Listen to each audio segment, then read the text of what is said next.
Everybody, welcome back. Got some OTA changes for you. 2 cards that are at the top of the meta, 2 cards that are probably better than what most think. But do these changes really affect those cards, and some location changes and the future of the OTAs? By the way, also had a video earlier today with some giveaways, so make sure to go check that out too. The biggest hits here are going to be Stature and Blackbolt. Blackbolt's changed from 5'8 over to 5'7, and Stature is being changed from 5'7 to 5'6. These two provided a really solid combo from turn 5 into turn 6, where Stature would drop down to a 1/7 card, which was really strong. Now, they did adjust wave recently that did hurt this a little bit. They're stating in here that the changes to wave did not affect this as much as they'd like. So they're saying the time in the sun for Blackbolt is coming to an end. I wouldn't be surprised if this means there's an expedited process or Stature is not going to get held up in Series 4. Are these massive changes to this? Not necessarily. I still think a 1/6 is really good. Right now, everybody's playing High Evolutionary, so we'll see how this really shakes out. Parts that I found very interesting in this: they didn't have Blackbolt as being at the top, but he actually ascended to the top of their individual card leaderboards a few weeks ago, and he's remained unchallenged there. And they said a frankly shocking average number of cubes won per game when drawn. Something to pay attention to. That's definitely a metric that they're obviously looking at. Their point here is that his discard effect is a sort of card that they didn't want to top the list. Given the fact that he's taken a card away from the opponent and he's super strong with that power, that makes sense. I wouldn't be surprised if this gets one more touch to it to drop it to 5'6.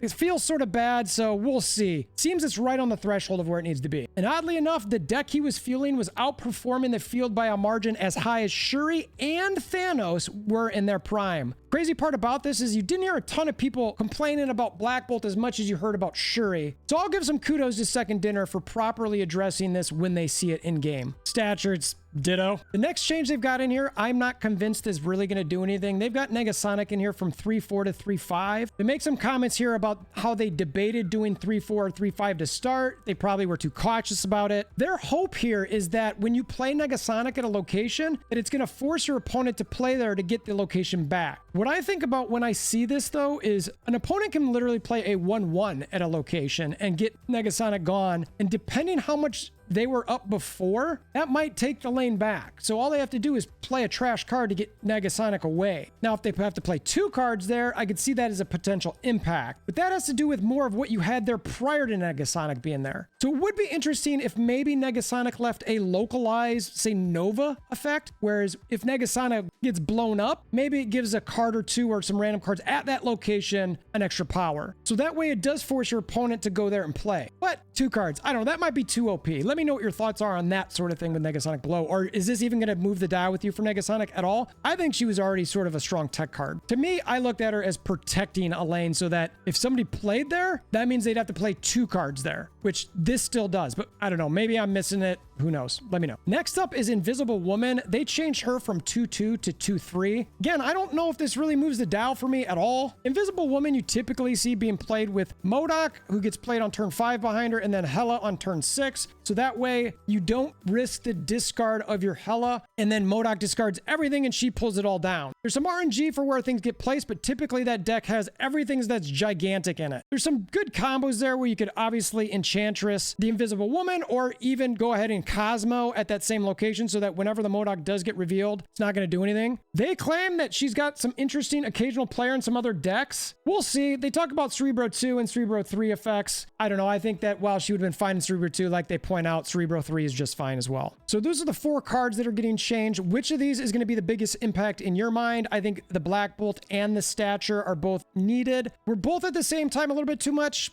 I don't know, maybe. With High Evolutionary on the brain, I have to admit that, you know, I felt like these guys were already taking a little bit of a step down. We'll see. I think the NegaSonic and the Invisible Woman, not sure it's going to move the dial too much, but that's what these OTA changes are for. So now let's go look at the locations. They are wise in saying that they are going to continue adjusting their locations that are restrictive. I like this. It means they are adapting and they see things that aren't necessarily working and they're going to do something about it. In this particular one, they are actually taking 3 out of the game. Blunder Castle, Milano, and Sandbar. Plunder Castle is the one where you only are able to play your 6 cost cards there, which is extremely restrictive, especially since a lot of decks don't even have any 6 cost in them. Milano, which was pretty new to the game, is very restrictive where only turn 5 you can play a card there. Happy to see that one go. That wasn't the best And you still got those typical Doom type plays in a situation where you saw this, where you're just trying to get anything to be able to move over there. The last of the ones that they are changing is the sandbar, where cards with abilities cannot be played here. This was probably my least favorite location. I just hated this. It might as well have been Sanctum Sanctorum. It's the same thing. Nobody ever played there. So good choices for them to get those 3 out of the game. They're completely redesigning them, and they're going to see what happens in the future with when they bring them back. The next part is about the future of the OTA changes. And again, I think they've really nailed this. So thumbs up Second Dinner for doing a great job with these OTAs. One of my original concerns was it was going to be too often. They are taking an off week now. So I'm totally for this. Basically, the schedule they have down here is the OTAs are going to be before and after the patches, and then they're going to have an off week outside of that. They mentioned the tight deadlines being more stressful, and I get that. I'm all for them having at least some fun with what's going on there. They need to play the game a little bit to feel. And the part that I was a little worried about when they first brought this out was having OTAs 2 weeks in a row meant that they got little to no insight from the first week when locking in changes for the second, which obviously makes sense. You've got to get